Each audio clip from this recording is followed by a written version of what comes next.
Hey guys, this is Evelyn for today's video. Pag-uusapan natin paano nga ba i-contact si CSR or customer support ng ating company or ni Unified Products and Services. Kasi usually ginagawa talaga ito pag nagkakaroon po ng problema when in terms of funding and booking of ticket. But before we proceed, please do follow and subscribe my channel.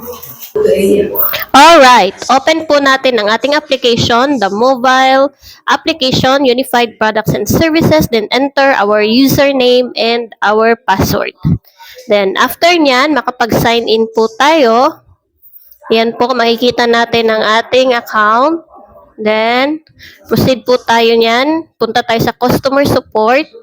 Then, may form po na ibibigay sa atin. We need to fill up that one, our name, yung pangalan po natin, and then our email address, yan po, plus the registration code. Huwag pong kalimutan yan. Then our subject, the subject is all about our fund request or depende kung ano po yung concern natin or the booking of tickets.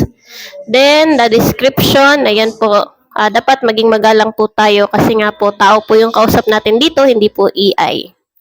Right? After magawa po ang ating concern, lalagay po natin bawa sa ticket booking, yung PNR number, then the name and destination. Then, ayan po, type po tayo, thank you and God bless po. Okay? Then, after nyan, pasa po natin, submit ticket, then may lalabas po dyan na ticket number. Then, screenshot natin yan, proceed tayo to our Gmail. Yan po, pagtingin natin dyan, may reply na po ang ating CSR. Click lamang po natin yan, plus view the tickets. Yan po yung lalabas, dyan na po tayo magko-communicate ng ating CSR. Yan, magre-reply po sila. Then, after nyan, pag okay na po ang ating transaction, you need to close the ticket lamang. Okay?